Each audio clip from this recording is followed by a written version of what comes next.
Hey guys, my name's Justin, and I got a 2010 Impala here. It's a 3.5 and the 1465E.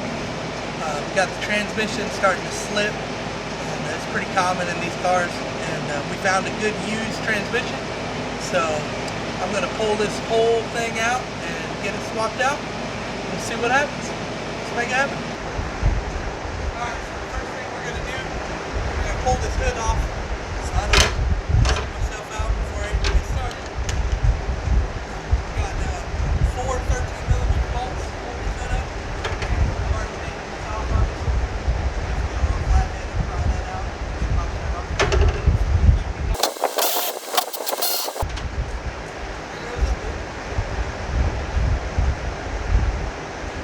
Got 2 more on this side.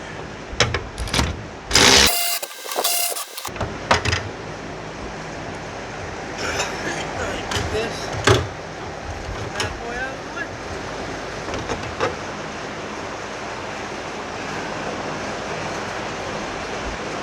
Alright. Now that we got that out of the way, we're going to take these brackets off next. Get the hood prop out of the way right quick.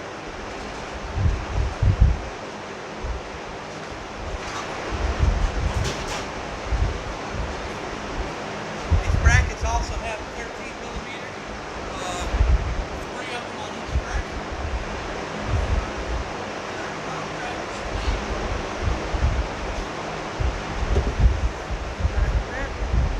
So we're going to pop these brackets off so they'll just be out of our way. This side is supposed to have 3 13mm. Somebody put an 11mm in here, so let's make it work.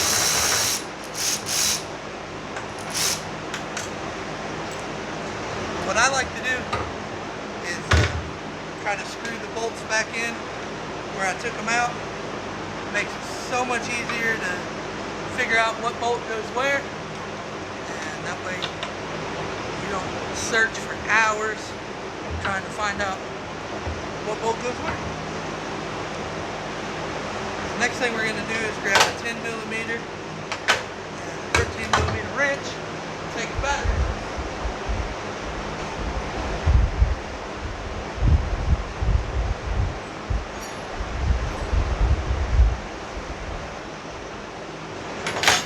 You always want to take the positive cable loose first.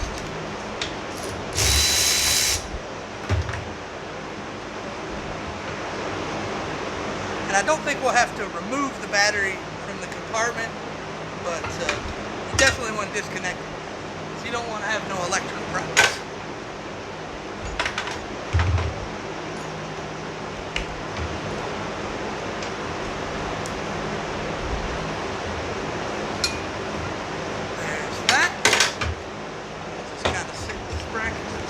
So it's not bothering us.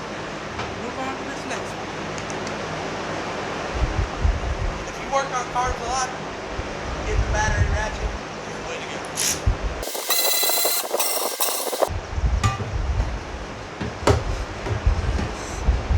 Connector that holds the shifter cable.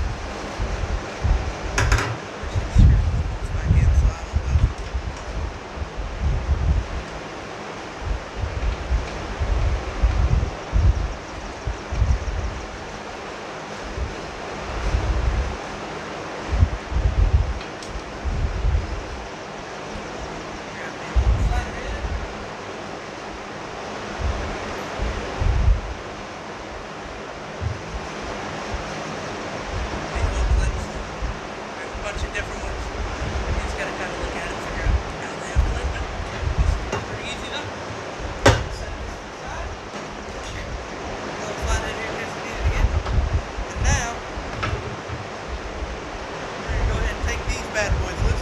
These are your motor mounts for the top of the motor. You got 2 right here. And we're just gonna go ahead and get them out of the way.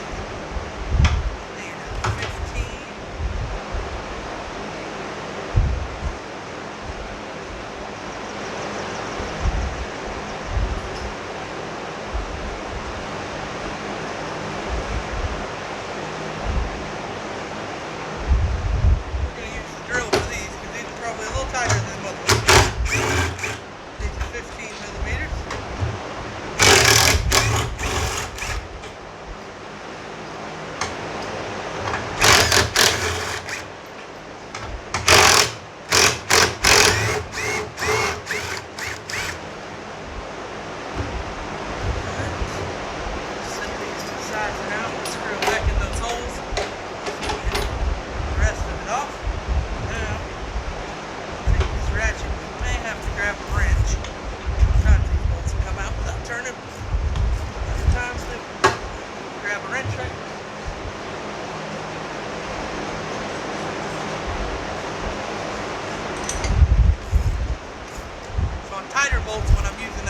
ratchet, I like to break the bolt screws first so I don't destroy my ratchet. My electric ratchet, that is. Because I've had a few in the past that had short lifespans when you try to break off bolts with them. It will break them loose, but it may not last long.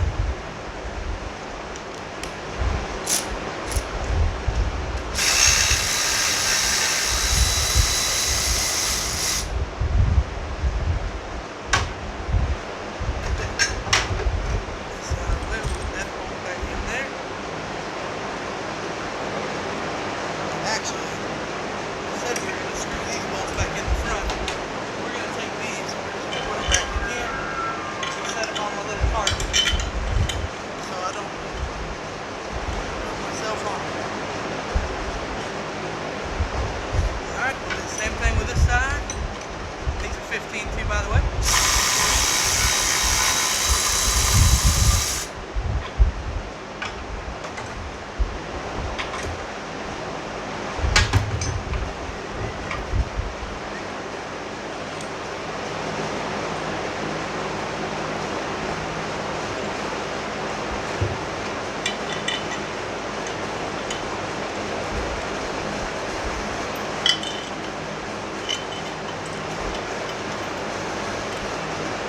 While you're pulling these off, it might be a good idea to check them. These are a little bit loose. You know, might replace them.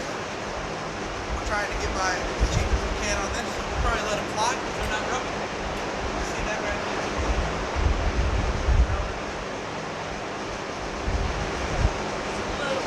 It's not horrible. I've seen a lot worse. But if you really want to do it right, you'll probably be good.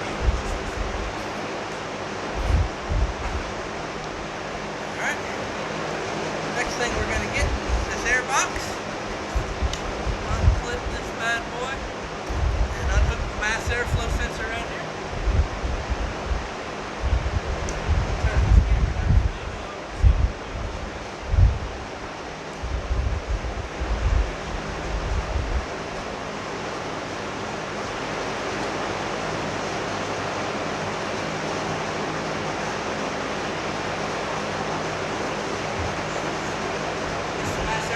Right here, you just slide this little gray tab up, and then there's a button you push, and that just pops right out of there. And then you can use a flathead or an 8mm to get this hose off. Also, you want to pop off the throttle actuator, throttle body connector, whatever you want to call it. And might as well go ahead and get this out of the way because it's connected with this too. That is your evap controls there. And that's the Curtis solenoid.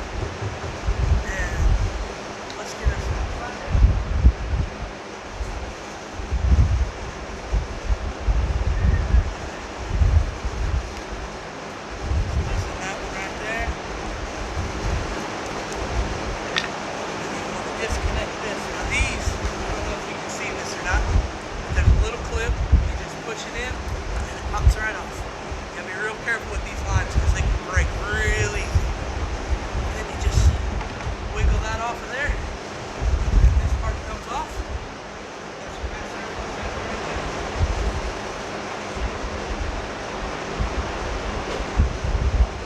Air filter.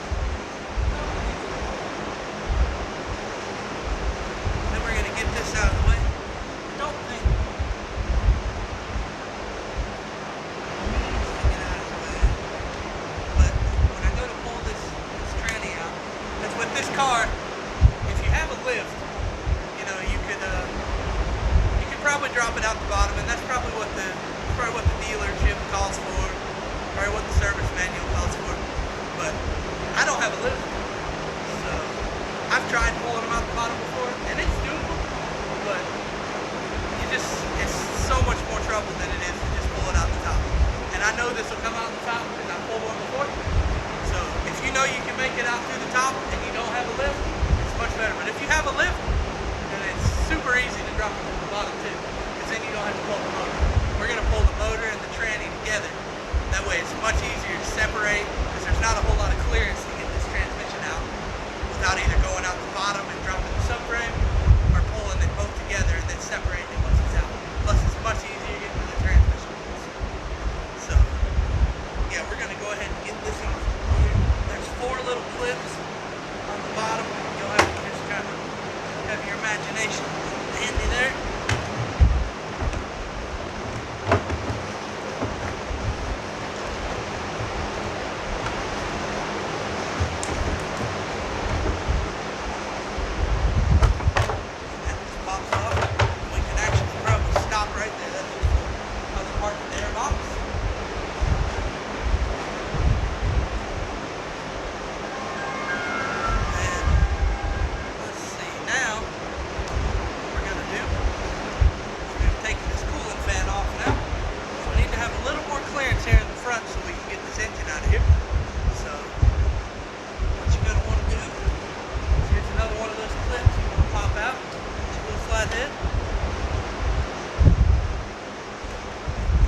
10mm bolts that are right up under here. It's kind of hard to see from the camera angle.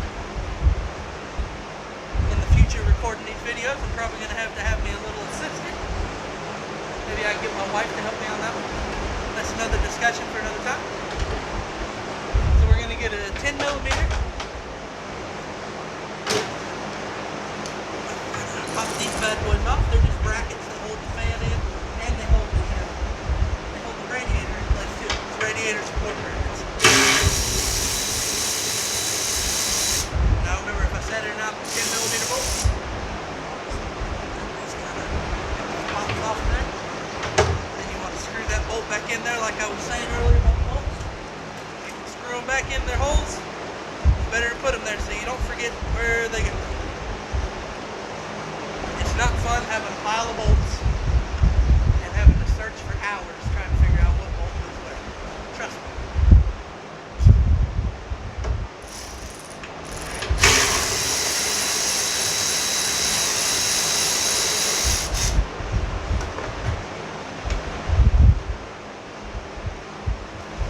Pop that bracket off.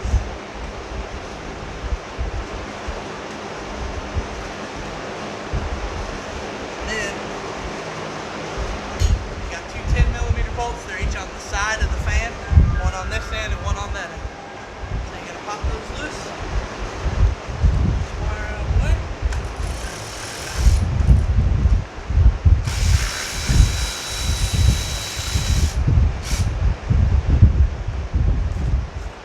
Side right quick.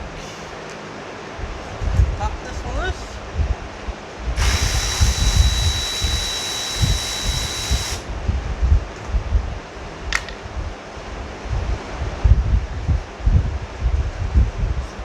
Side. Now the fan is loose. You just got to slide it up out of these brackets that are at the bottom. But don't think that the fan is going to clear. So, other than that, you got this little cover. This kind of clips on there. Pop that off. And then you got a little clip. Kind of annoying. Little clip right there. This gives you a little pin or whatever you can get in there, a tiny flathead bit. You can just pop that clip out, and it just pulls right out. And there's another one on the bottom. It's kind of hard to see in the camera. It's right below that little radiator hose. So we can get this one off for now, and then we'll be able to get this off of it. We may have to remove the upper radiator hose. Maybe not. I mean, it's going to have to come off eventually anyway. Let me get my clip and get this off.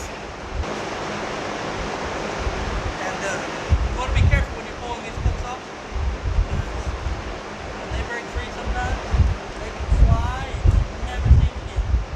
But if you do lose one, they sell it back to you. Go for it. So just take that. It's going to leak a little training fluid.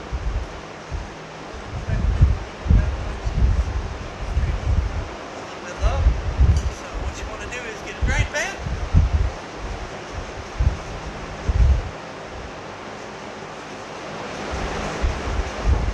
You're pulling all this. It's important to take your time. That way you don't get antifreeze, tranny fluid, oil everywhere. It's a good idea to drain it into a pan. You don't want to hurt the polar bears, kill the trees. You know what I'm saying? So once you get that loose, let's see what we got here.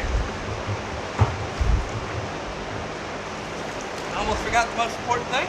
There's a connector for the cooling fins that you want to remove on both fans. They just kind of pop right off. You just push them back and pop them off. And one more bracket. There's another 10mm bolt right here. Pop this little bracket off. And all this bracket does is just hold the condenser in, the AC condenser.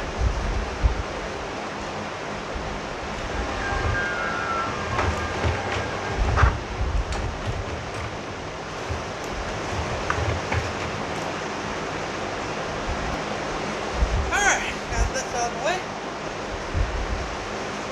We actually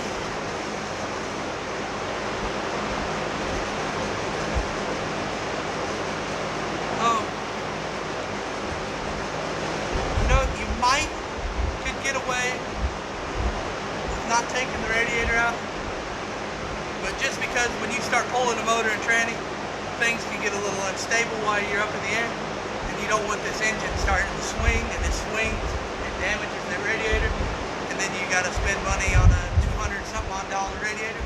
So what we're going to do is we're just going to pull this radiator, which means we're going to have to drain the coolant now. So first thing you do, a lot of these newer radiators, because this looks like a fairly new radiator, a lot of them don't come with drain plug, but it looks like this one actually has it. Yes, it does. So what we'll do is we'll take our drain,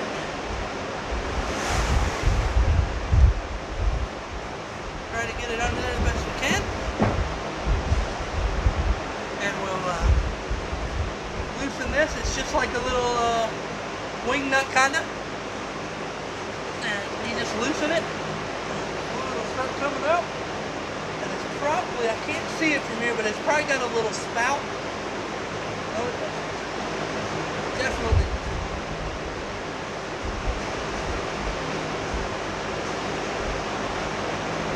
Of course, if you don't want a big mess, it's good to release the pressure on your radiator. Which this one's been sitting for a few days, so there shouldn't be a whole lot of pressure.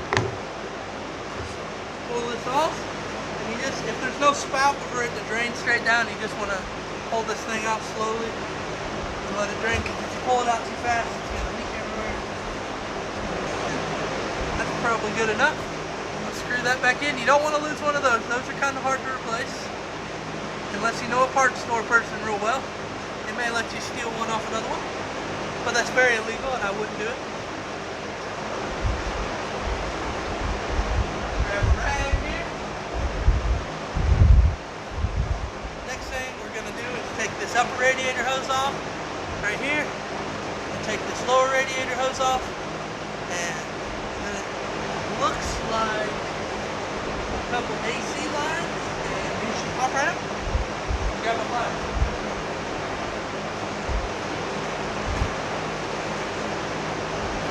They make a tool for these clamps. These clamps are very annoying sometimes when they're in hard to reach spots. But when you don't know your own strength like me, you break things very easily. And I broke mine, and I haven't got a chance to replace it. So, pliers work just fine. You just kind of grab it.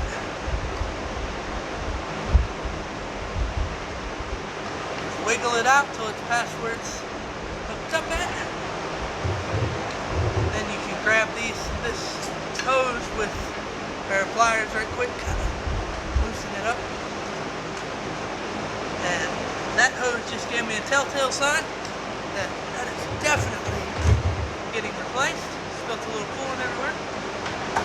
If you grab a hose, because I just barely grabbed it with those pliers, and it cracks, it's kind of hard to see right there. But it cracked when I grabbed it with the pliers. Definitely want to change that out because it's dry around here. So we're going to go ahead and get it loose from the radiator now. Get this off of here so get us another hose.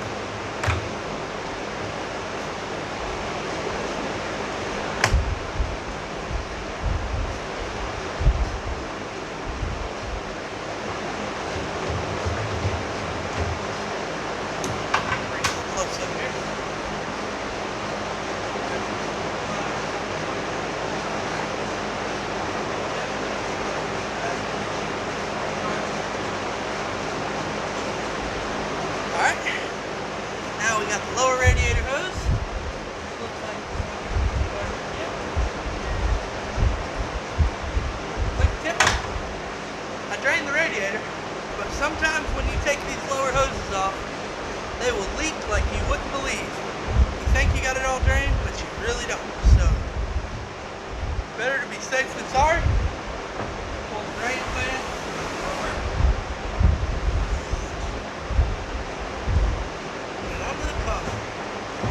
The hose is going to be that way. Try to make as little of a mess as possible.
flashlight so I can see.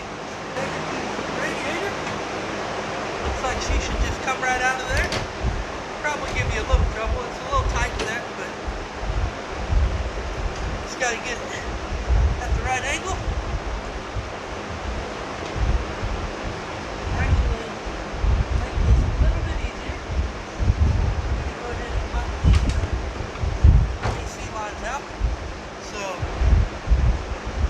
What you want to do with your AC lines is you definitely want to recover the cooled refrigerant.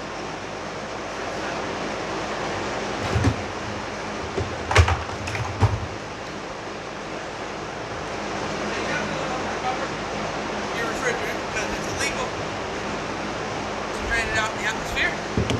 So I'm going to go get my recovery tank and drain that. Hey guys, this portion of the video had some bad audio, so I figured I'd just do a voiceover right quick.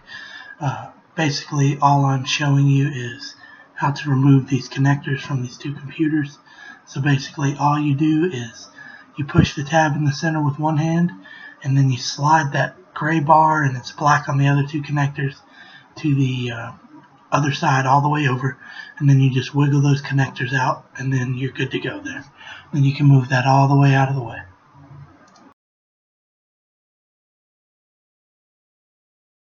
Alright, now we got the refrigerant drain. I'm going to grab me a bottle of water.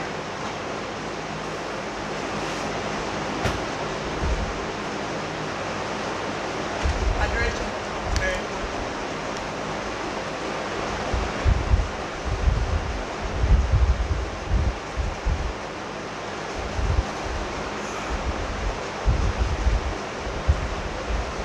Now we're back in action. So we got the refrigerant drain, we got that lower box with the computers in them out of the way. So now we're going to take these condenser lines out, and they appear to be 13 millimeters. And they are right. A lot of people ask, how do you know the sizes right offhand? It's just so long. It's kind of look at one once you've done it so many times and see what size it is. So we'll take these loose.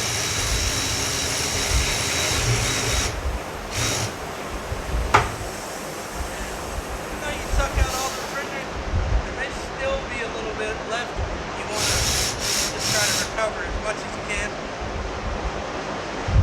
because you don't want to kill the polar bears.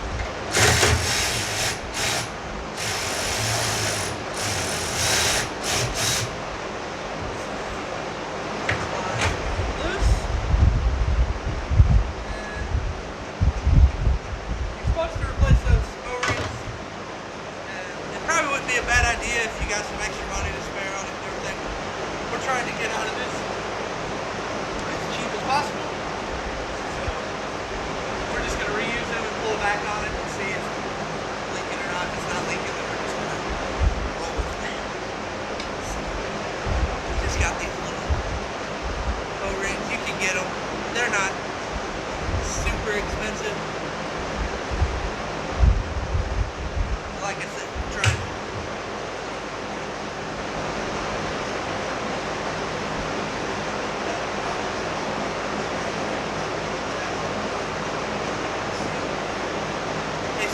hold all the refrigerant in. The refrigerant is under very high pressure. Definitely never want to remove one of these lines when it's full of refrigerant, because you will be in for a big surprise. Let's just put it that way. So now that we got those condenser lines out of the way, doesn't appear to be an easy disconnect point, which is typical on cars. Chevy, Ford, it doesn't matter.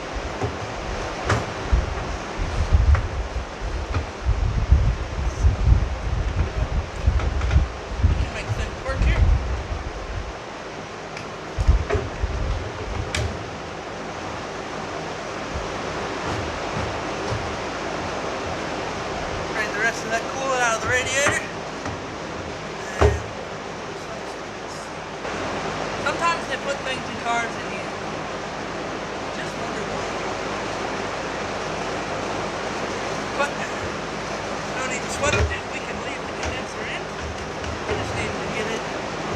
off the radiator. There's the radiator. Looks pretty new.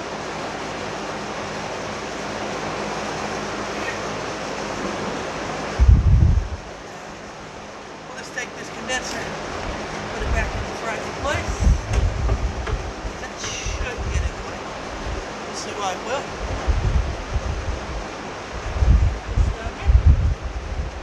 Alright, now what we'll start doing is we'll start disconnecting some wire harnesses. Now this video, quick disclaimer, it's not going to show a whole lot about taking apart the engine. We're going to take the engine out, and there's going to be a few things that we take off, but it's not going to be an in-detail video about the engine, because all we're doing is pulling the engine to get to the transmission. So, sorry about that. There's probably another video on there somewhere if you want to look. And maybe one day I'll pull one of these and have to do some work on the engine, and I will definitely go into detail. So, start by taking this harness off. And sometimes you need a flathead for these, especially when your hands are slippery with coolant. So, pop this off. And this is one of them connectors, you just slide the little gray sleeve back, then you push the enter button, pull it out.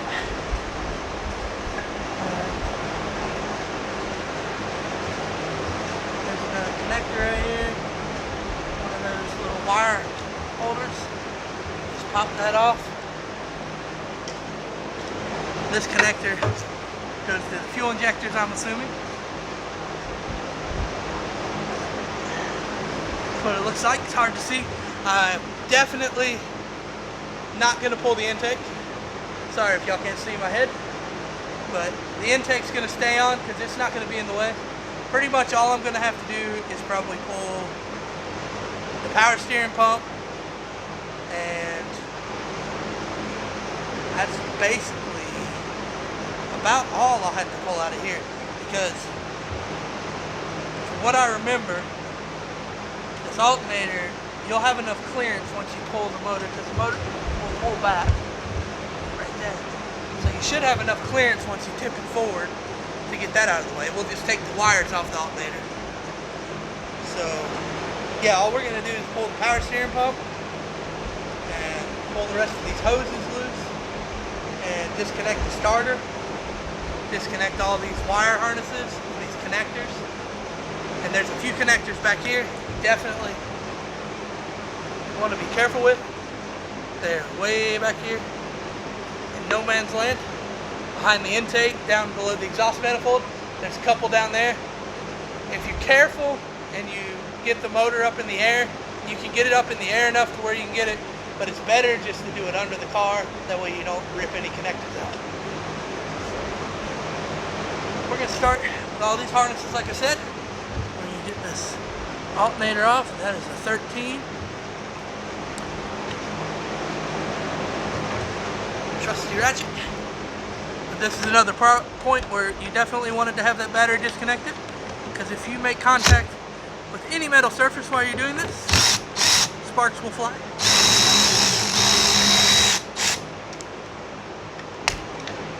So you just disconnect this bolt here, and then there is, looks like one connector. Just got a little line right in the way, of course. So we're going to take this hose off first, so it'll get out of my way because it's very agitating. It's just the return hose for the power steering pump. Shouldn't be a whole lot of fluid right here since this is kind of going uphill. Might be a little leak out.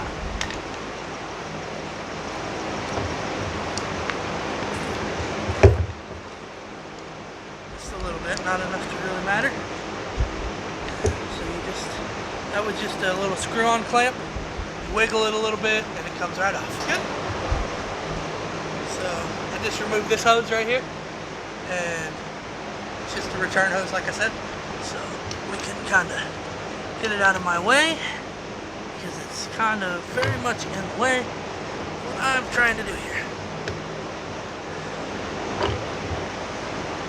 I'm going to try not to bend these lines, but I just broke that rule. So you just got to be real easy with them.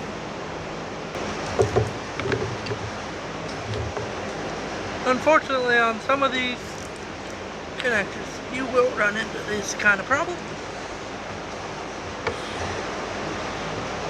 where you can't see it, but you got to make it work somehow, so just make it work.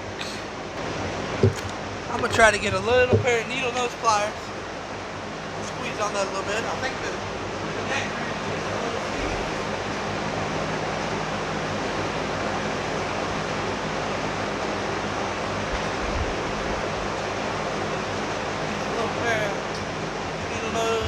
pliers.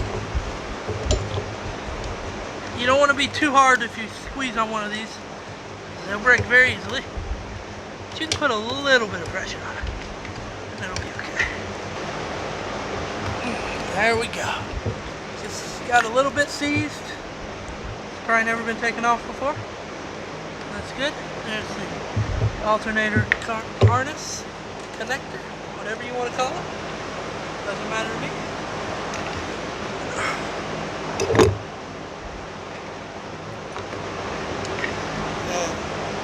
Real quick while I'm thinking about it, I'll put these clips back in the radiator. Those little clips I was talking about, so we don't lose them. Because you know, sometimes you take something like this apart and it's weeks before you put it back together, and then you forget where you put the parts, or the parts get moved, and then you lose them. So just share a little experience. Just put it back where you found it. Carry on. Just go ahead and pull these spark plug wires out of the way because they're just in the way.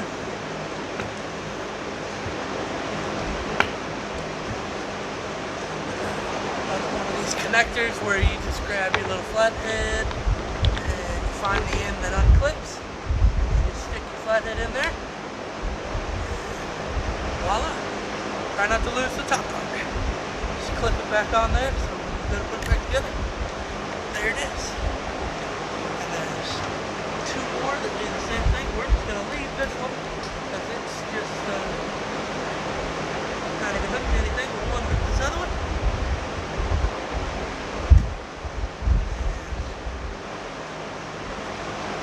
We're just going to leave them hooked because a lot of times when you go to pull spark plug wires, they break.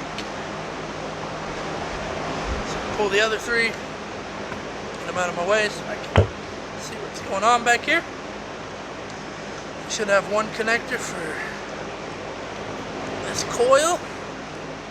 We'll go ahead and pull this brake booster hose off of here, get it out of our way. Just kind of wiggle this bad boy out. Comes right off.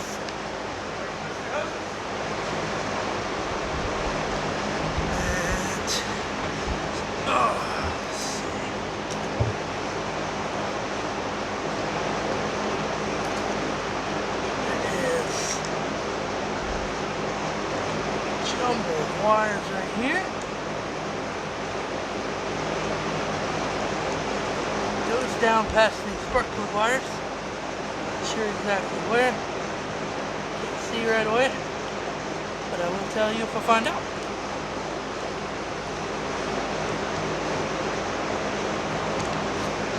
There's one harness. Looks like possibly an O2 sensor. And somebody did a really poor job hooking these spark plug wires up. They look, actually let me show you. This is not how you route your spark plug wires. It is, I guess it's worked, so I guess you can't say much about that, but it's just asking for problems because they're gonna rub and chafe, and eventually they're going to break away from the wire. Is going to wear down, and it's going to start arcing against the firewall. Then you're going to have a skip, and you're going to be wondering where it's at. then you'll end up needing to buy new spark plug wires that probably would have lasted a long time otherwise. And from what it appears, he's got the oxygen sensor, or whoever did this, got the oxygen sensor routed with those zip ties. So definitely not the greatest work, but hey, it ain't stupid if it works, I guess.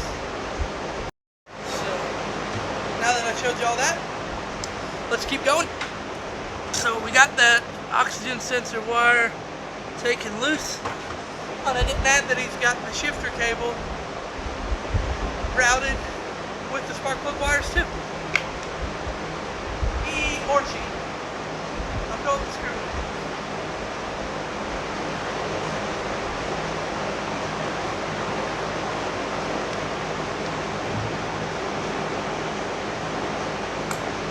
So I'm going to snip that, and we're going to check these wires out. This thing didn't have a skip, but we're going to check it and make sure none of these wires are arcing.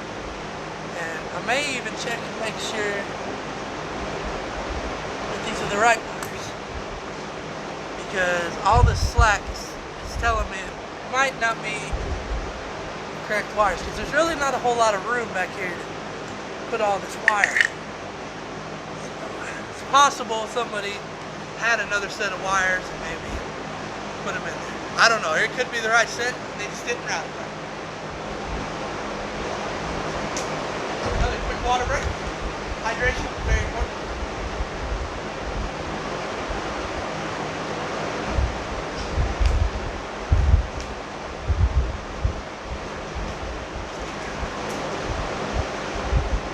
Alright. Now that we got that mess taken care of, all this out of the way.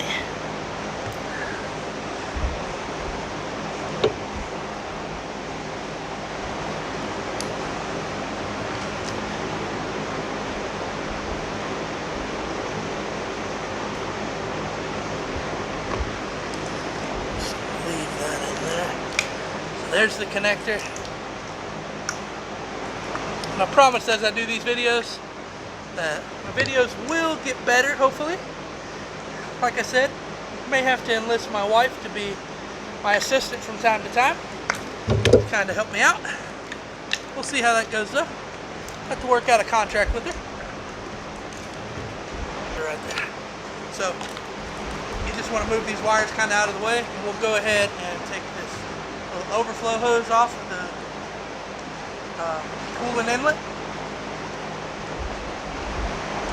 Hoses, like I said, you just loosen the clamp, twist it a little bit to break it loose from that plastic, because sometimes this rubber will heat up and melt to the plastic. You got to break it loose sometimes. So there's them wires out of the way. Now we got all the wires loose, it looks like, from this side. So move to this side now. And the next thing we're going to do is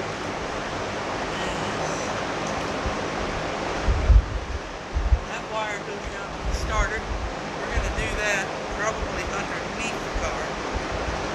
And that way it'll be a lot easier. So to make this easier, we're going to disconnect these two right here. These just got those little clips. Use your flathead. Slide them back a little bit.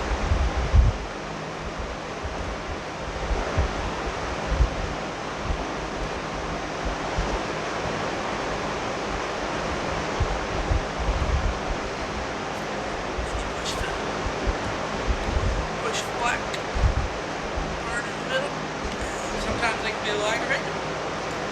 Sometimes, a little tip, if it doesn't come out, just push the connector in while you're pushing the little release button, and most of the time it'll pop right out.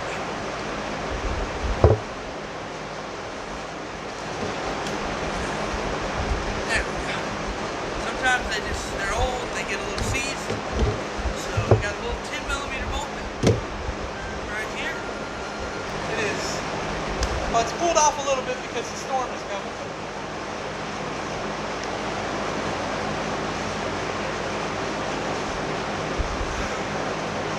One's about 95, 96 degrees. about 93% humidity, which makes for a very unpleasant experience. So, make sure my microphone's still working. So we got a 10mm bolt right here that held them two connectors on. That I just popped loose. So you just pop it. The line is not a 10mm, folks. See, even sometimes when you do this all the time, and you think you know the sizes, sometimes you don't. Pride comes before the fall, I suppose.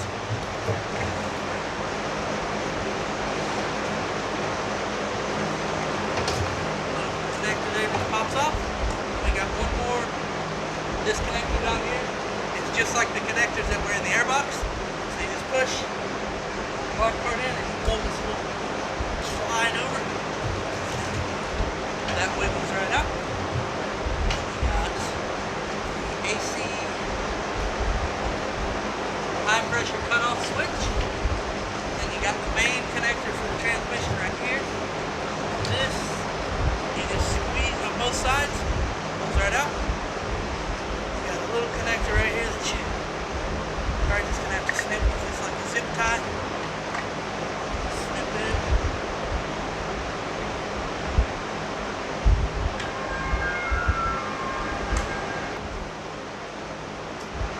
This wire right here is just a ground wire. Looks to be a 13mm.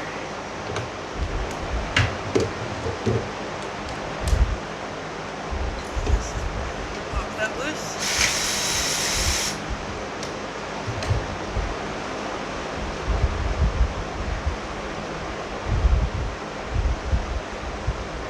There's that wire harness. Screw that ground bolt back in. And while we're back here, we're going to grab the 15mm. We're going to go ahead and take this shifter cable loose. Actually, we'll just leave the 15 on there. Just pry it off there. Just grab your flathead and you'll see the shifter cable, what I'm talking about. Just kind of pry up on it. You need a bigger flathead.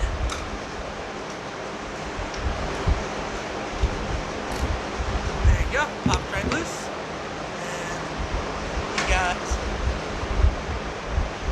We're just going to go ahead and take this whole bracket off. There's a bracket that holds the shifter cable. It's down in here. It's kind of hard to see.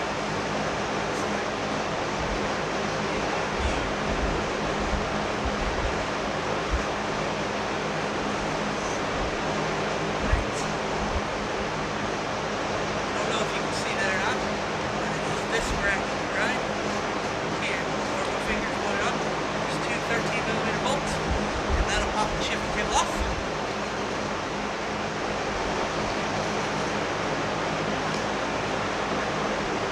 Let me get this taken off real quick.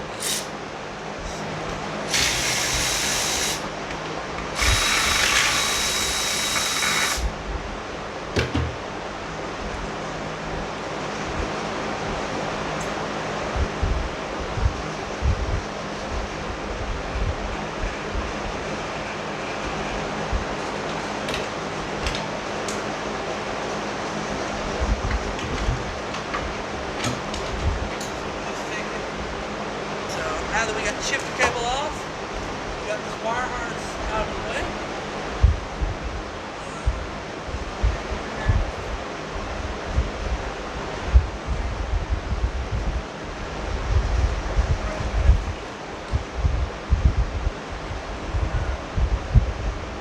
CV axle's out. So one more ground wire here, it's 15mm.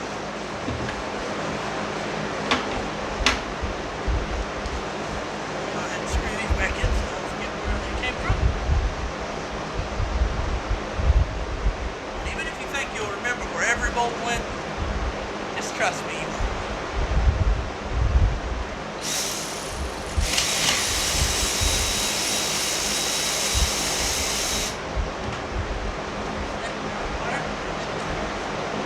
Another ground wire here.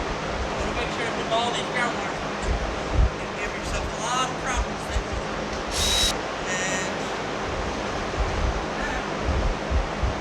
Looks like we've got most of the wire harness disconnected. So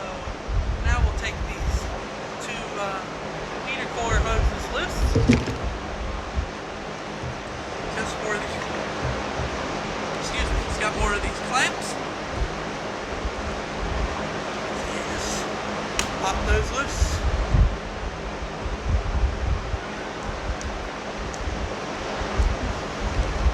Slide them up. Go ahead and do both of them right here while I'm sitting here. And just kind of squeeze on the hose a little bit. Kind of wiggle it around. A little bit more.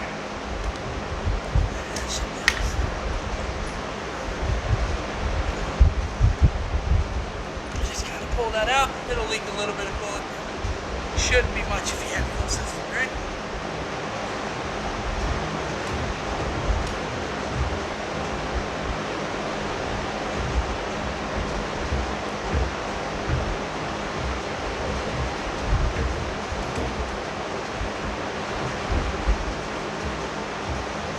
That one around.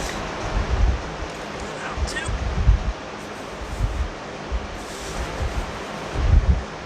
Sometimes it can be on there. Pretty good. So, those out of the way. If I want to pull the motor up, I don't want that hitting.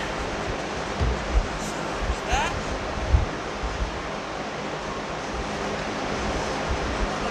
Everything up here.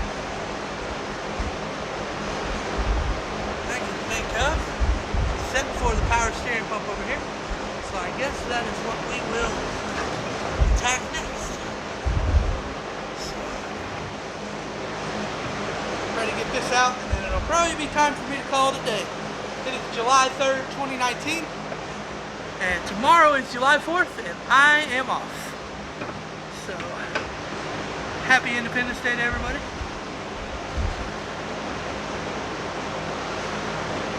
So what we're going to do next is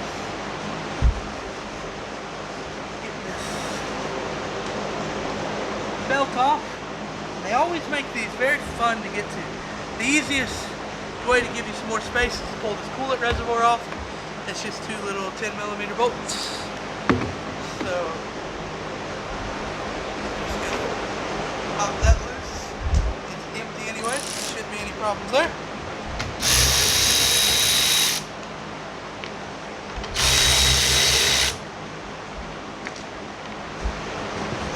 Pops up off those little holes. When I said it was empty, it is definitely not empty. My eyes were deceiving me. You either want to drain it or you want to just set it somewhere where it won't drain. So this tensioner is hard to see on this camera.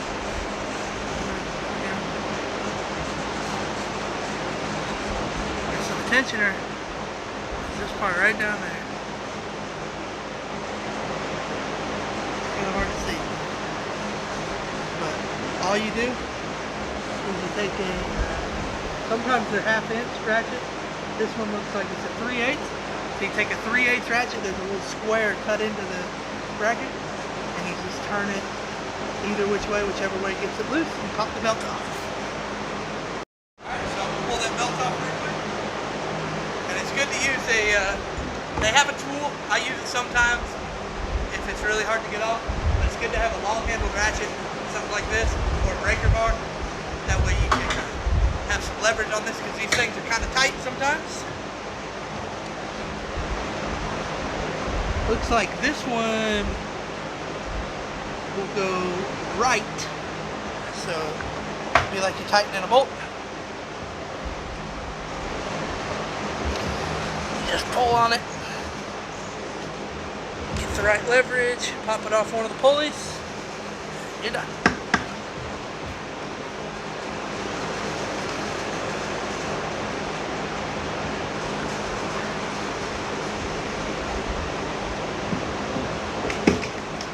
Socket out of the ratchet out of there, excuse me. Go ahead and pull this belt out of here, get it out of the way.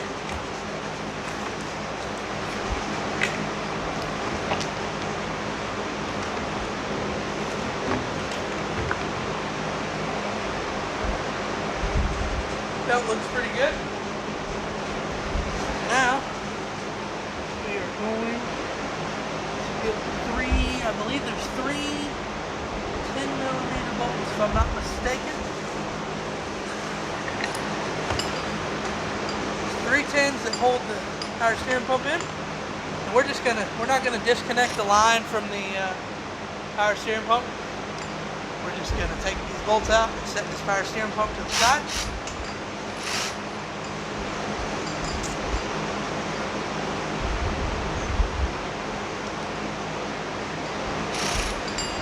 And I believe I could have been wrong about the pin again. And actually, we're gonna take this relay center off. It is 11mm. We're just gonna pop these bolts to this, kind of slide it out of the way so we have a little more room to work.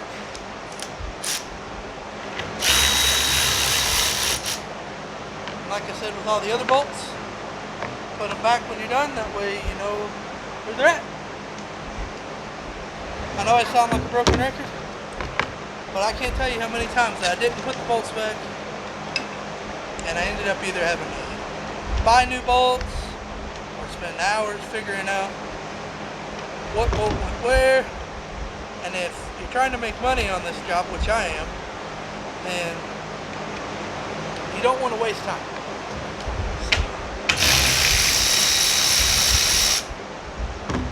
There's those two bolts, so you just pop that out. Just kind of, there's one more, there's a little zip tie / clip thing that just sits right here. So I just wanted to get that kind of out of the way a little bit more so I have a little more room to work in here. Screw those back on there. And also, now that I remembered, I'm going to screw the alternator nut back on the back.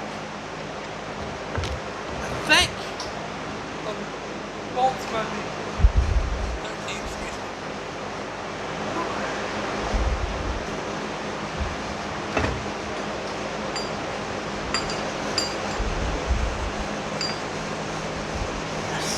They're definitely 13mm.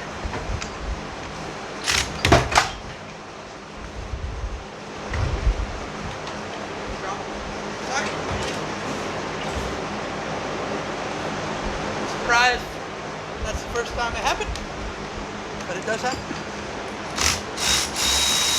We pop these 3 bolts out.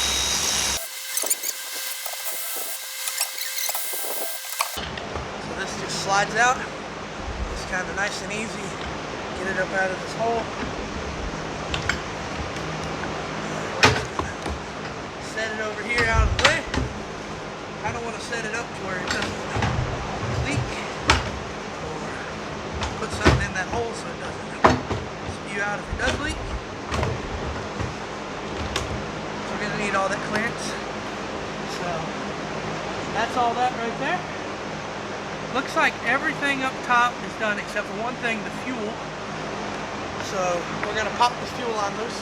Now, if I were doing the motor, if I was putting a used motor in, or I was just fixing something on the motor, I would pull the intake off and pull the injectors off, because it's much easier to not spill any fuel anywhere. That way you have no chance of fire, and if you pull it from the injectors, there's gonna be very little fuel that comes out. So it'll just be easier, but in this case, I don't want to have to buy an intake gasket, so we're just going to pop the fuel line off, try to save any fuel from spilling, and just go from there. Alright, so we're going to pop this fuel line off. We're also going to pop this evap line off and get it out of the way. All you need to pop the evap line off is a flathead. There's this little white clip.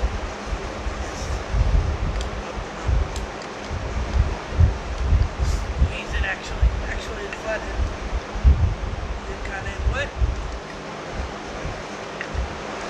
Actually, scratch everything I said right there. We're just going to make this easier, and we're going to take the 10mm and my drill. There's a 10mm bolt right here, and we're just going to pop this whole sensor off.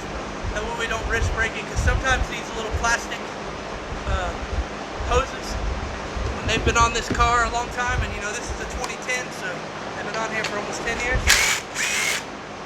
they tend to get a little brittle, and they sometimes break. So you just take that bolt off and kind of wiggle that. Comes right off there. Screw this bolt back in. Then you'll need a set of special connectors to remove this fuel line, which I have. If you don't have them, you can get them at a car store.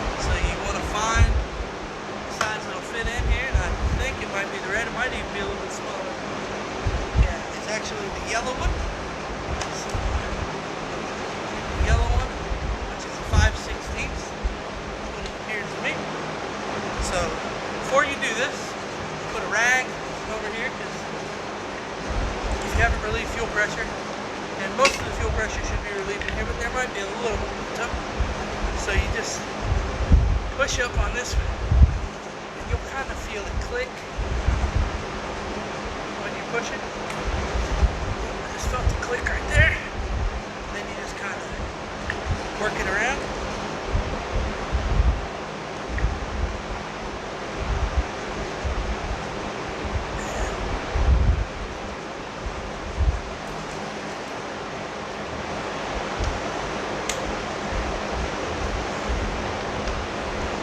Sometimes they're a little annoying, especially when it's the end of the day.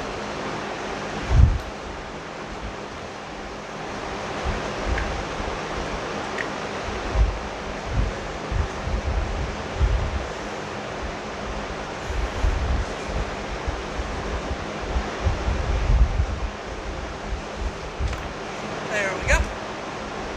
Not too much fuel came out. I just try to not spill as much fuel as possible because gasoline is very flammable. Alright, so we got the fuel line taken loose. We're just going to kind of set it out of the way. And we'll put a rag down here where it's sitting. See gas and drain out. Drain out the rag. Everywhere. Put the gasoline. Evaporate pretty well. So we got pretty much everything, I think, loose from up top. So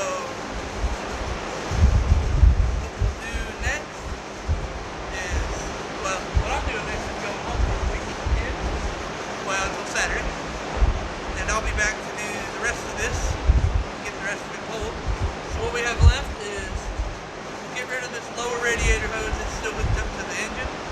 And then we'll probably get rid of these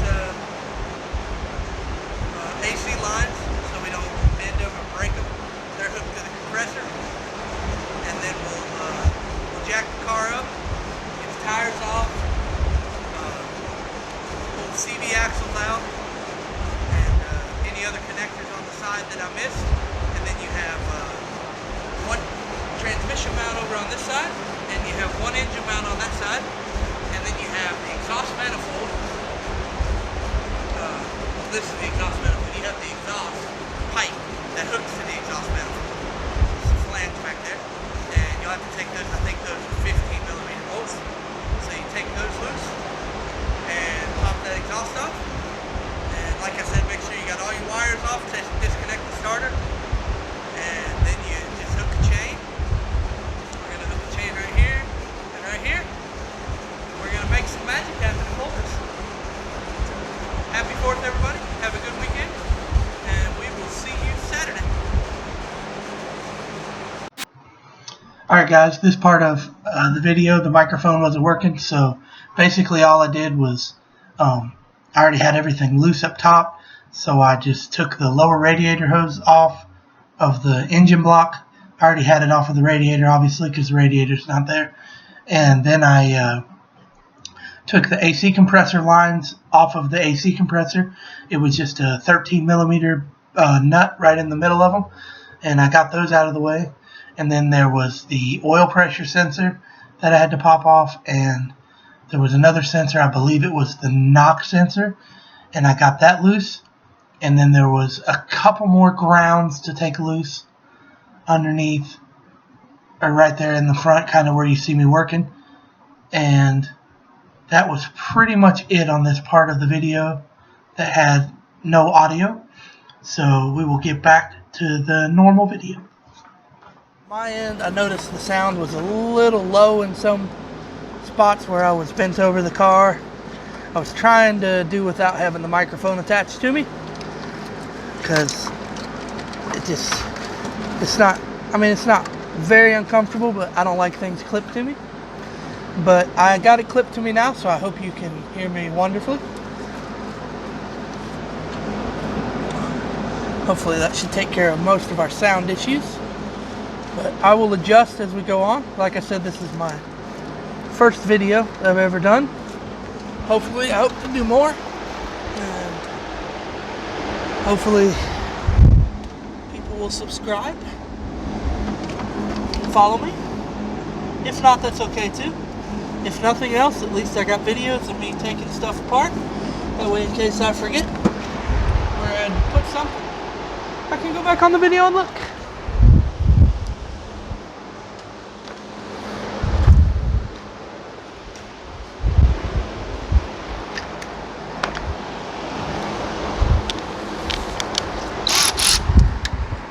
So I'm taking this, there's a ground wire here on the side of the transmission that I didn't see. I'm taking that loose. It's a 15 millimeter bolt. And then I'm going to screw it back in so I don't lose it. And then we have a starter bolt that is, oh, they're underneath here. Okay. We got two starter bolts. They're hard to see too. But basically you got your starter, and then you got two bolts that kind of go up into the top or below the engine block, and they just screw in. They're usually 14s, so I'm gonna grab a 14 socket and see if I can get them from up here. May not be able to, but I'm gonna give it my best shot. Actually, for now, I usually take the starter off, but I think we might be alright waiting until we get the engine and tranny pulled. So I think that's how we're going to roll with it. Yeah, I like it.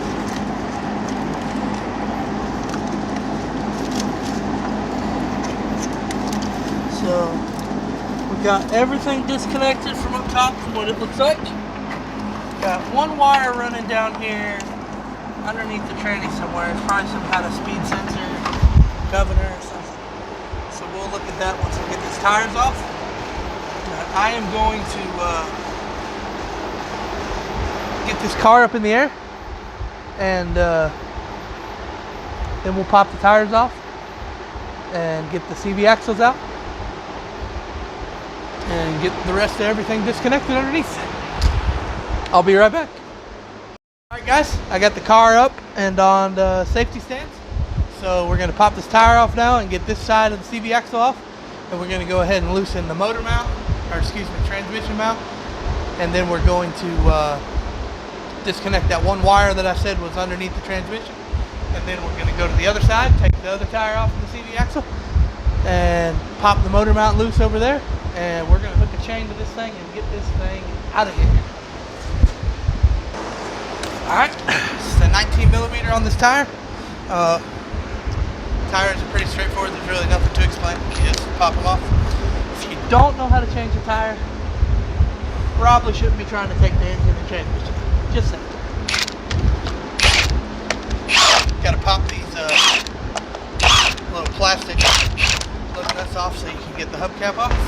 Just pop these off.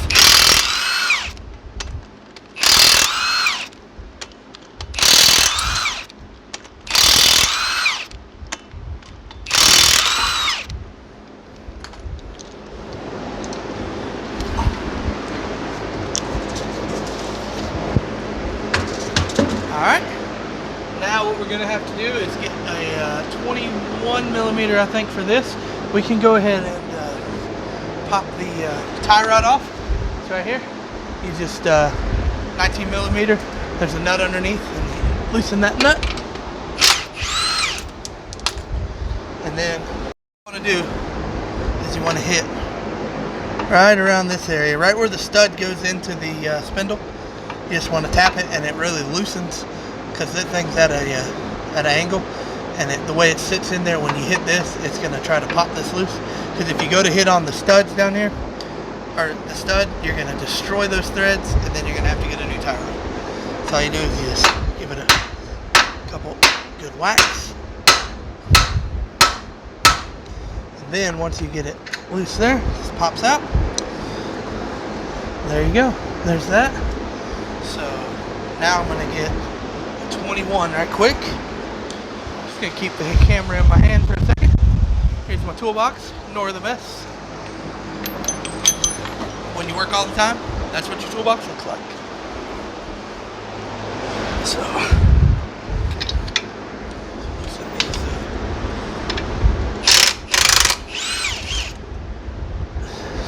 bolts, I guess you would call them. Spindle bolts, whatever you want to call them. Loosen both of them.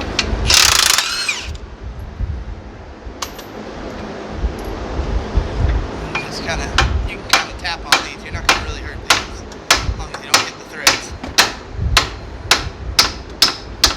Because they're pressed into these holes. If you look at those grooves right there, they're pressed in, so you're going to have to tap them out with something.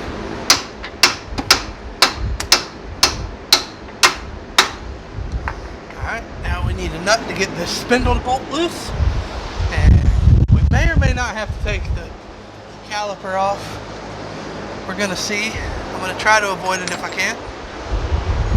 The less you have to do, the better.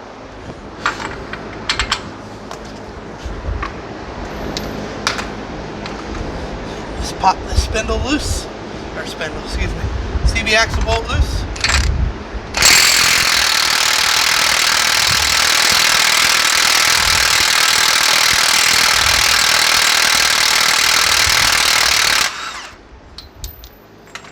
If you're going to be doing some work like this on a car, it pays to have some type of impact. This is a little bit of a higher end. This thing costs about $500 or $600, but you can get a plug-in impact from Walmart for pretty cheap. I'm not sure how much, but trying to break that bolt loose without some type of an impact is an absolute nightmare. It can be done. I've done it before, but it's no fun. It's much easier just having a impact. So just tap on this a little bit, kind of break the rust loose, and let's see here. Now we're going to get these bolts out. I'm actually going to set this camera down and get these bolts out so I can get this loose. That way I can show you how to get this CV axle out. Give me just a second. Alright.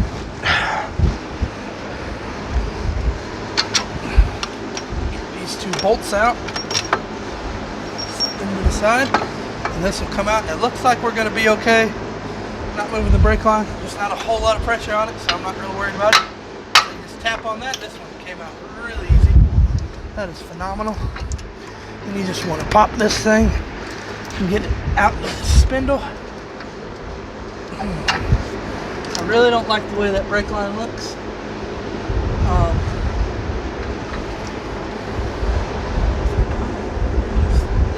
We're just going to bend the metal. We're just going to grab a 13 right quick and take this caliper loose. I don't want to break the brake line. No pun intended.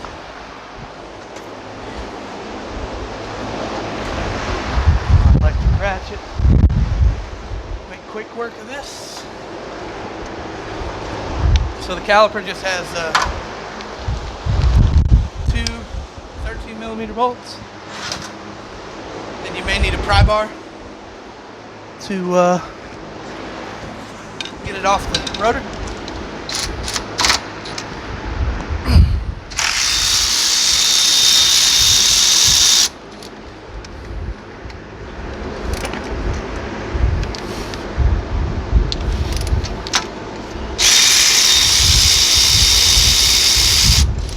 This bolts out.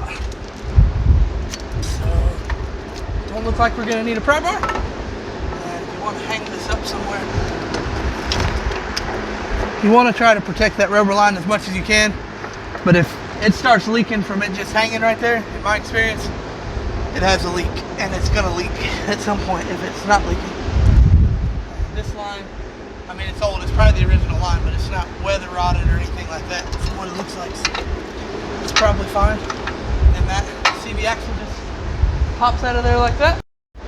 What you want to do, you want to take a pry bar. This side's a little bit difficult because it's kind of hard to get to. But you just want to take a pry bar and put it right back behind the CV axle. You want to find a good angle where you can pry it. I'm going to need both my hands, so I might have to set the camera down. But you just pry out on this kind of while you're, if you can, get your hand and kind of pull out. Don't pull too much, because you can pull the joints out of this thing, and then you have to pretty much get a new CV axle. So, but just pry on it a little bit and give yourself a little tug on it, and it should pop loose. I'm going to do that right quick. I'm going to set the camera back down.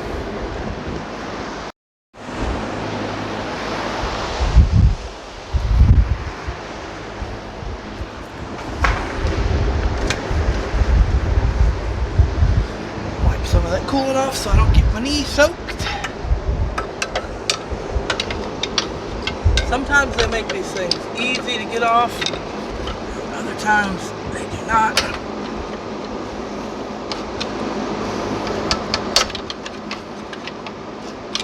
This is one of those cases, but that came out pretty easy. And before you pop the CV axle out, if you haven't already drained the transmission, which I have not, you want to put a drain pan underneath, catch all the transmission fluid. There may or may not be any come out of this hole, but I'm going to try to catch everything you can. That way you don't have a mess. And it's straining a little bit, not too bad. There's your CV axle. It just locks in there. There's a little ring inside right inside that hole. That's why you have to pry out to get it. And looks pretty good. Bad. So what we'll do is we'll just screw this nut back on here so we don't lose it. Set that to the side, and while we got all this loose, we're going to go ahead and get this transmission mount off. For some reason I want to say motor mount. Don't know why. My apologies. I want to find out where that wire goes. That goes up underneath here. Oh, it goes right here, so we're just going to leave that alone probably. That is just the ABS wheel speed sensor. So I believe we got all the wires disconnected from the transmission that I can see. I'm going to have to crawl under here and see what's going on, but I think we're good. So we're going to go ahead and take this motor mount off. So it's got this little cover here. You want to get your little flathead. I think I got it over here somewhere. Or a pick. You can actually use a pick. Here. And this little plastic screws, you can use a Phillips head right here if it's got the bit, and sometimes it'll turn out, but it's just easier to just put your pick or flathead under there and just pull them out. You pull the center part out. Both of them.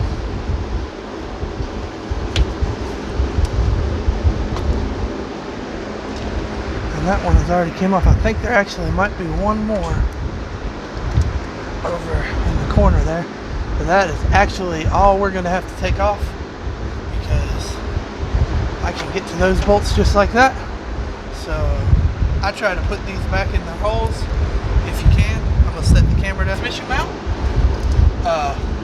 Just got to take these two bolts loose right here. This looks like a 15. So we'll pop these two loose, and that should be all you got to do on this side, and then we're going to swing to the other side. I'll be back momentarily. One more thing about this side that I wanted to show you is once you get the CV axle out, sometimes, and this is something, you know, if you don't want to buy it, I mean, if you're just doing this one time, it's probably not worth spending the money. But I got these things right here. They fit in right where the CV axle goes out, and it wasn't 12 or 13 bucks for a set of these, and you'll need two sets of these for each to fit each side, because it only comes with one size per box. What I'm trying to say. And so you just take one of these and you shove them in that hole. You match it up with the CV axle and you shove it in that hole, and it stops the fluid from leaking out, so you don't make a big mess everywhere. Take it and just put it right in this hole. Sometimes it'll go in further, sometimes it won't. That might actually be the size. Might be the other way. It kind of feels a little bit loose though. One way to know for sure though is there's still some tranny fluid leaking out. So you just wipe your finger, see if anything's coming out. It doesn't look like it's coming out. Pop it out, and oh yeah, it's definitely flowing. So yeah, I think that's the right size. So just wanted to show you all that. It's a pretty inexpensive tool to save you some cleanup time.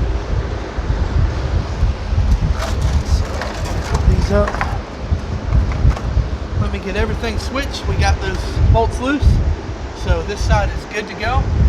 And what I'm going to do, because I want to set this car back down on the ground, I'm going to put this just kind of loosely back together and put the tire on it. That way I can set it down so I can get the motor up without having this thing up in the air.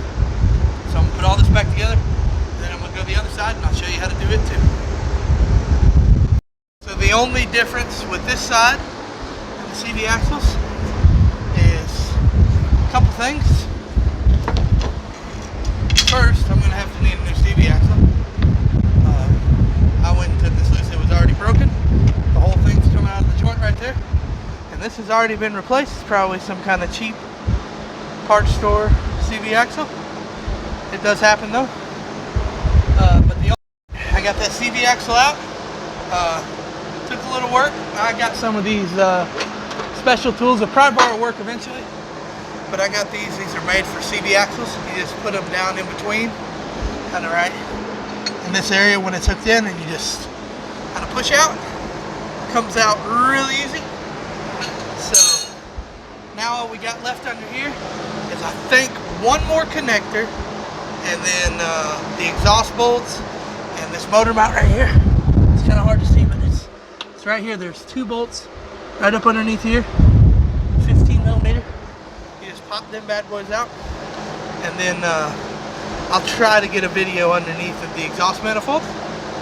I believe it's two 15 millimeter bolts too. They're kind of hard sometimes, but I don't think I'll have a problem on this car. It's not too rusty, so I'll get right back with you. Alright guys, there's a wiring harness. I'm about to figure out how to get that off. Probably just take it loose from that little clip and make it work somehow. Then you got one connector right here where my light's shining that plugs into this side of the train. It's probably some kind of speed sensor. And there's some wires there that are clipped to the tranny that you'll have to get off.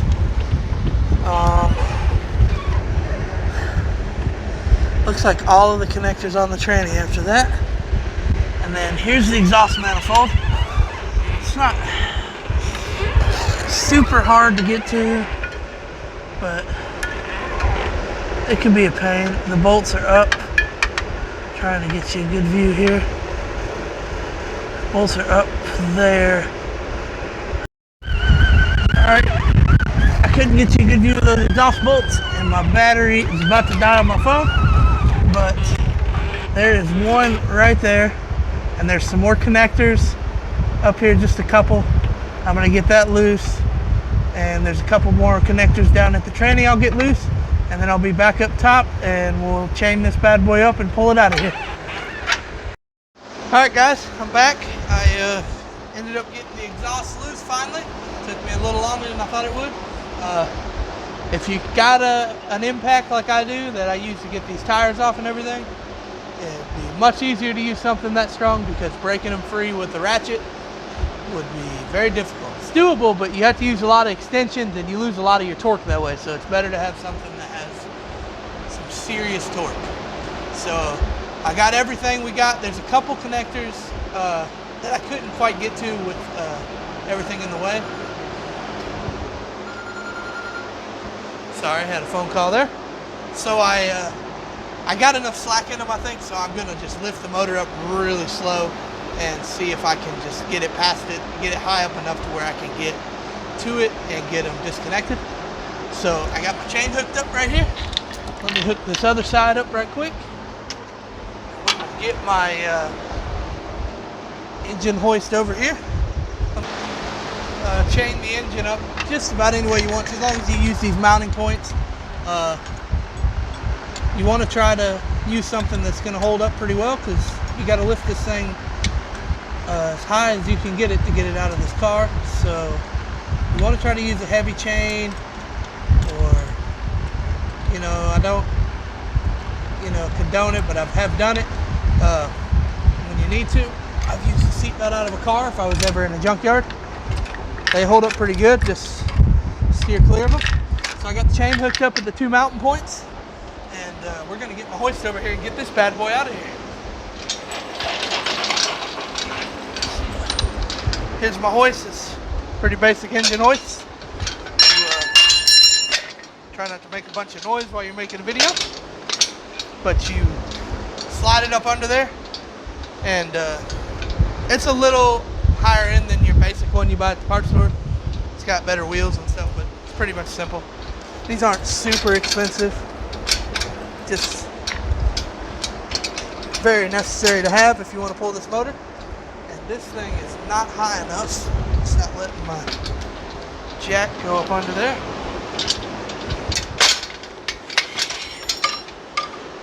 You can actually probably just hook it right here and it'll be just fine. So you hook your hoist to it. Like I said, when you come out with these things, just go really slow. Sometimes you will forget to disconnect something. All that does is cost you more time to repair and money.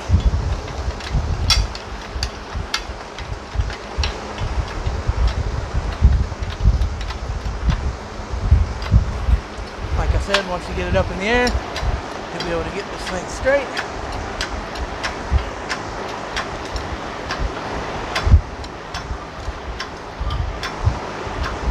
Out she comes. That was the exhaust popping loose there. Let's do a quick check. Make sure we don't have anything else hooked up. Get that loose. That's not gonna get in the way.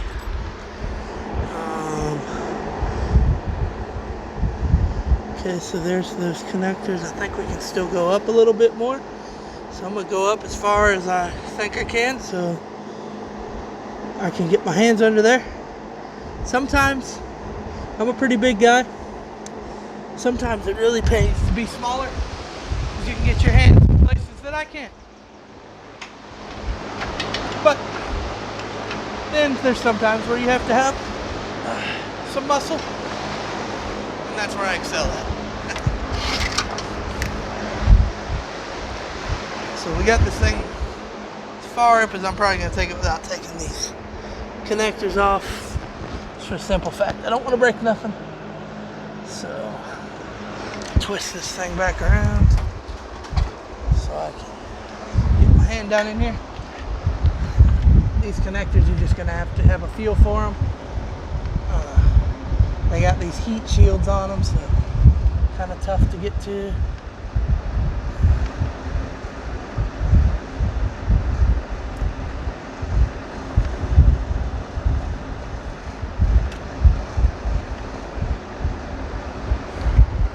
Yeah, I might have to try to go up a little higher if I can. I see one issue. This brake controller is catching, so you want to try to go at an angle when you're lifting this thing up. Oh, and I ended up taking the alternator off. It would have came out, but I figured it was just 2 more bolts, so I just took it right off. So let's just go up nice and slow with this thing. And if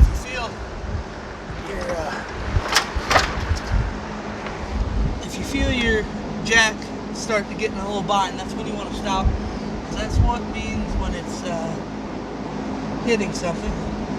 And just to give us some more clearance, we're going to go ahead and take this, there's a little bracket that the engine mount, or transmission mount, excuse me, mounts to. And we're just going to go ahead and pop that thing off, get it out of our way. Just got to remember when we're putting this back in, we want to put this bracket back on before we set this thing all the way down in here, because this bracket can be a pain in the rear end if you don't put it on before you put it back in the car. Alright, so now that we got that off, we're going to come up a little bit more. Still hitting that controller. Really watch this controller when you're coming out. May not even hurt to take it loose. I think yeah, we're just going to go ahead. It looks like some 13mm bolts. We're just going to pop them off. Save ourselves some trouble. They're just right up under the fender well. 213, or it may even be 10s. I think it's 10s. 2 10mm bolts. You might could squeeze it by without doing it, but I don't want to take the chance of breaking this thing. So we're just gonna take it loose. It's not like it's something complicated. It's just 3 little 10 millimeters, and you can just pop it out of here and slide it out of the way.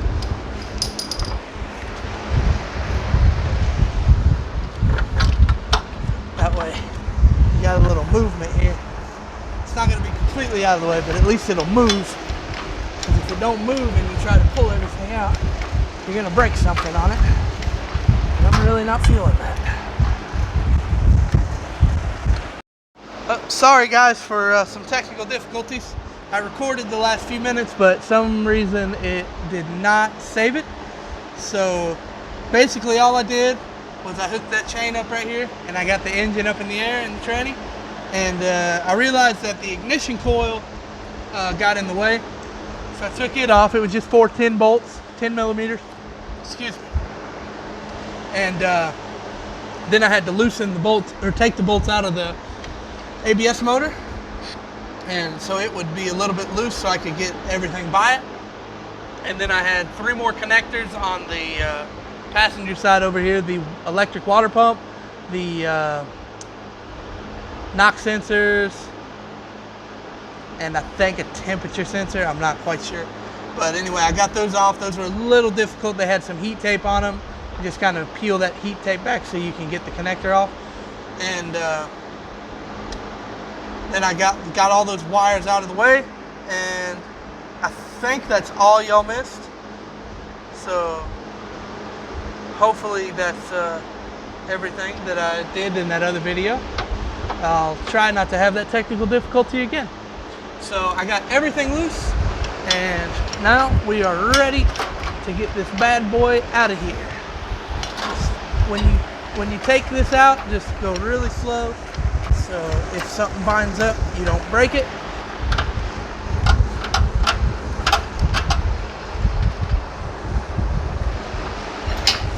Sorry about that. Finally got that loose. A little difficult, but not too bad. Alright, so we're going to jack this thing up. Get a little bit past that. And just by first look of this thing, it appears somebody has already changed the motor out on this thing, if I had to guess.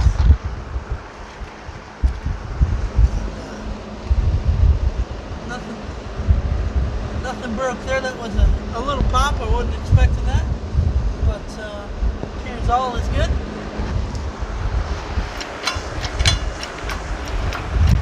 Check underneath, make sure there's nothing hanging when you pull it up, and it looks like we are free. So we're going to get this thing up high enough to get it out of the car. Like I said, it's probably not meant to come out from the top, but I found out that most of the time, if you spend a little extra time, you can get it out from the top. Sometimes you can't. Sometimes you have to go from the bottom, and it sucks, but it's doable without a lift. Just be prepared and have help. So I'm gonna get this set up and get the camera at a better angle, and we're gonna get this separated. I'll show y'all how to take the tranny off the engine and get the torque converter bolts out, the tranny bolts, and basically just slide this thing out. Now the transmission we got was from a junkyard, so most junkyards, they don't drain the transmission the correct way. They just poke holes in the bottom of the pan, and that's what they did on that one. So we're gonna have to take the pan off the old tranny, clean it up, and get a new gasket and slap the old pan on this other tranny that we got. It shouldn't be too bad though. So I'm gonna get this all set up where y'all can see me taking this transmission off of here, and I will be right back. Guys, I'm back. First thing we're gonna do is get this starter off of here. It's just 2 14mm bolts, and we're also gonna put a drain pan under this because there's still a little bit of tranny fluid dripping out. I'm trying not to make mess if I can. So let me find my 14 millimeter. And we will pop this off of here. And keep on trucking. So we're going to have to take this bracket off first. There's a little bracket with 3 15 millimeter bolts right here. Set this bracket to the side. And we'll go ahead and... No, actually, we'll leave these bolts out because they may get in the way of getting those starter bolts out. So, now that we got that out of the way, there's a little plastic shield here. You need a 10 millimeter to get it off.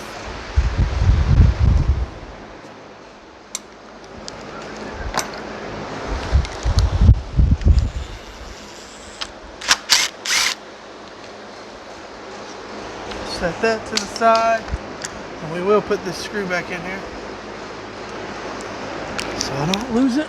And now we can get to both of the bolts, hopefully fairly easy. I do any engine work, but now that I've taken this apart and seeing it, definitely going to have to put some valve cover gaskets on it because they're leaking pretty profusely. I may make a video on that. They're not really hard to change. You just take the bolts out. They're 10 millimeter bolts. You have to get all these accessories and stuff out of the way. I might make a video of that. So now that we got the starter loose, we can get the torque converter bolts loose. And torque converter bolts are right. You can kind of see them. They're right here.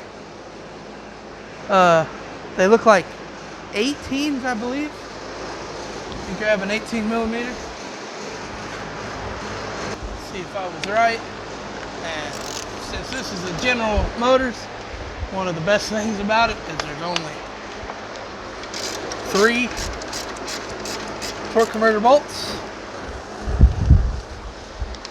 You get on a Honda, you'll have like 57. I'm kidding, but you'll have at least like 6 to 8, and it can get really annoying, especially if you don't pull the motor.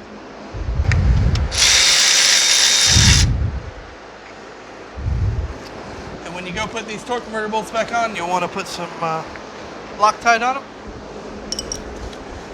They will rattle loose sometimes. We'll turn this motor over right quick.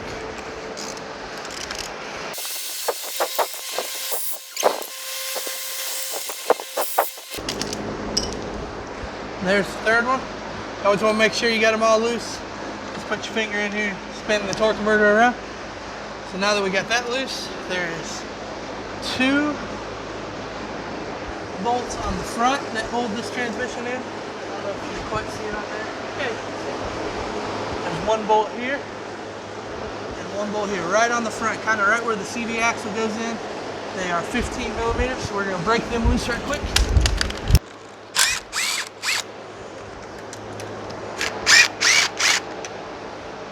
Set these on my toolbox over here. And we got those 2 loose, and now we got 1 bolt. It's going to be almost impossible to see on the camera, but it's in here, right at the back of this whole housing right here. It's just kind of back in, right in that area. And there's a significant amount of oil leaking out of this car, so definitely going to change that. So let me spin this thing around here. And what we're going to do now is we're going to take all the other 18 millimeter bolts. There's 1 here, 1 here, 1 here, and 1 here. There's 4 more. But before we do that, we're going to lower this thing down a little bit. So, alright guys, got the transmission on the ground now. I'm going to take these 4 bolts out, and this thing is going to come apart from the engine. If I can remember where I put my, oh, there it is. Probably be easier to use a extension for some of these bolts. One of them you can't, but the other ones definitely want to. I don't know how good y'all are gonna be able to see this, but it's pretty simple. It's just 4 bolts. You just pop it loose, and you can get it the rest of the way with the electric ratchet.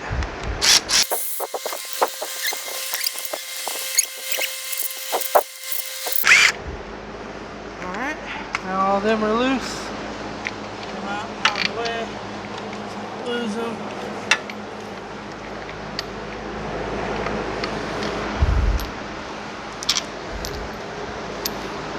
These spark plug wires, and we should be ready to rock here. So you just want to take this tranny and wiggle it, maybe push the engine back a little bit, and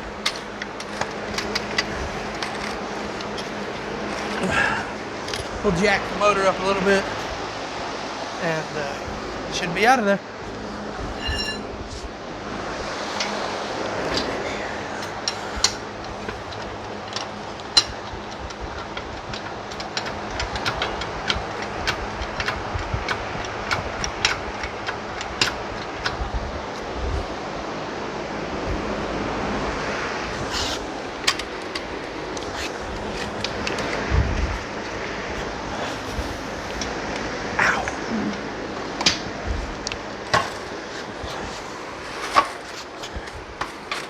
There it is, guys. So we got it. Set it back like that. Got it all the way out. Now we're gonna take the pan off and get it swapped out. Probably won't be today. I'm tired. It's late. So probably be tomorrow, and I will put that in part 2. It'll be part of the installation. So all we'll basically do is take that pan off. That's all we're taking off of this. Well, I say that's all. We'll take the dipstick because I'll take that off of the old one, and we'll clean it up. Now is a good time, if you got everything out, to clean up your engine bay. So I'm probably going to get a pressure washer in there or a hose or something and clean it up because it's pretty dirty. And like I said, the valve covers are leaking, so I'm probably going to go ahead and change those too. And then we'll just put the pan on the new tranny and put it back on here, put it in the car, and see what happens. Thanks for watching. Subscribe to my page, and we will see you on part 2. Thank you.